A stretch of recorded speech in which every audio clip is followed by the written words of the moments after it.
Hi friends, welcome back to my channel. మా అన్నయ్య పెళ్ళికైతే వెళ్ళినామని చెప్పిన కదా. అక్కడ నుంచి రిటర్న్లో వచ్చేటప్పుడు అయితే మా అన్నయ్య వాళ్ళు మాకైతే వడిబియ్యం పోసిర్రు. అంటే వడిబియ్యం అంటే అందరికి ఐడియా ఉండే ఉంటుంది. ఆడపిల్లలకి కంపల్సరీ వడిబియ్యం పోస్తారు. అయితే ఆ పోసుకున్న బియ్యం అయితే 1 month లోపు పెట్టుకోవాలన్నమాట. ఆ కొత్త జంట ఎవరైతే ఉన్నారో వాళ్ళనైతే ఇంటికి పిలిపించుకొని ఆ రోజు భోజనాలు పెట్టించాలంట. అయితే మేము మా అమ్మ వాళ్ళకి, మా అక్క వాళ్ళకి, ఇంకా పోసింది ఎవరో వాళ్ళందరికీ చెప్పినాము. బట్ వీలైన వాళ్ళు వచ్చిర్రు, వీలు కాని వాళ్ళు అయితే రాలేదు. కానీ ఇంతమందికి అని చెప్పి మా బావనైతే చెప్తే వంటలు అయితే స్టార్ట్ చేసినాం. అయితే మనం బియ్యం పోసుకున్నప్పుడు మన చుట్టుపక్కల వాళ్ళకు కూడా ఒక 5గురికి పిలిచి భోజనాలు పెట్టాలంట. అయితే మేమైతే అట్లనే నాకు తెలిసిన అక్క వాళ్ళని, పిన్ని వాళ్ళందరిని అయితే పిలిచిన. ఇంకా అక్క వాళ్ళందరూ అయితే వస్తామని చెప్పారు. ఇంకా పిలిచిన తర్వాత మా అమ్మ వాళ్ళు, మా అక్క వాళ్ళు, ఇంకా అందరికి చెప్పినామని చెప్పిన కదా. వాళ్ళు ఎవరెవరు వస్తున్నారో కాల్ చేసి కూడా కనుక్కున్న తర్వాత వంటలు అయితే స్టార్ట్ చేసినాము. కానీ ఇక ఊర్లో అన్ని పనులు ఉండడం వల్ల వాళ్ళైతే ఎవరు రాలేదు. మామూలుగా పెళ్లి కొడుకు పెళ్లి కూతురు అంటే మా అన్న, మా వదిన, పెళ్ళైన వాళ్ళు మాత్రం వచ్చిర్రు. ఏమేమి వంటలు చేసినో చూపిస్తూ చెప్తాను. 5 kgs rice, 5 kg chicken, KG mutton, 1/2 kg పప్పు వేసి అయితే సాంబార్ కూడా పెట్టింది అత్తమ్మ. దానికి వంటలు అయితే కంప్లీట్ చేసింది. మా అన్నని వదినని అయితే చూపిద్దాం అనుకున్నాను. మా అన్నయ్య మాత్రం ఎక్కడ వీడియోకి దొరకలేదు. మా వదిన అయితే స్టార్టింగ్ లో కూరగాయలు కట్ చేసింది కూడా తనే, మా కొత్త వదిన. మళ్ళీ వంటలన్నీ అయిన తర్వాతనైతే ఒకసారి అక్క వాళ్ళందరి దగ్గరికి వెళ్ళేసి వచ్చిన. అందరినీ పిలిచి వచ్చేసరికి అయితే మా అత్తమ్మ వంటలన్నీ రెడీగా చేసి పెట్టింది.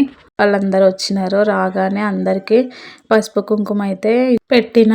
వంటలన్నీ అయితే కంప్లీట్ అయినాయి. కంప్లీట్ అవ్వగానే ఇంకా వచ్చిన అక్క వాళ్ళందరికీ ఫస్ట్ అయితే అందరికి భోజనాలు అయితే పెట్టినాం. మిగతా పనులన్నీ మా అత్తమ్మ, మా బావే చూసుకున్నారు. నేనైతే హన్నుకి తినిపించడానికే సరిపోయినా.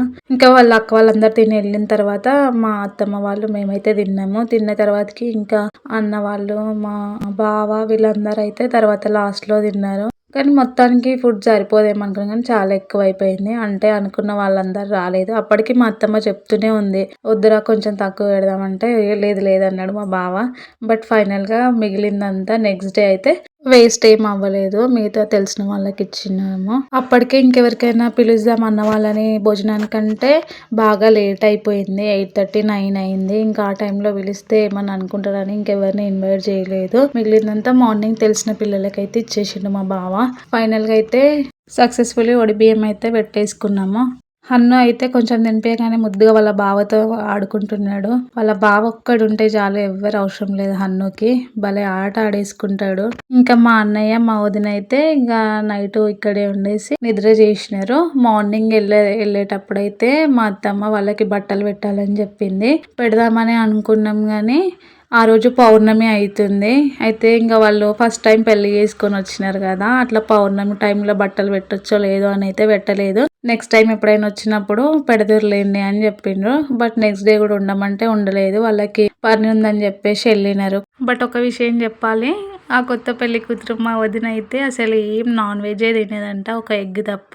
పాపం అనిపించింది. మేమందరం తింటుంటే తను మాత్రం ఒక ఎగ్ పప్పు వేసుకొని తిన్నది. అసలు నాన్ వెజే తినేదంట. మొత్తానికైతే ఇలా బియ్యం అయితే కంప్లీట్ అయిపోయింది. మా హన్నుకి ఇంటి నిండా మంది ఉంటే చాలా ఇష్టం. హడావిడిగా ఉంటే భలే ఆడుకుంటాడు. ఫైనల్ గా ఈ వీడియో అయితే ఇంతే. మరో వీడియోతో మళ్ళీ కలుద్దాం. Please like, share, subscribe. Thank you for watching more than videos. Bye bye.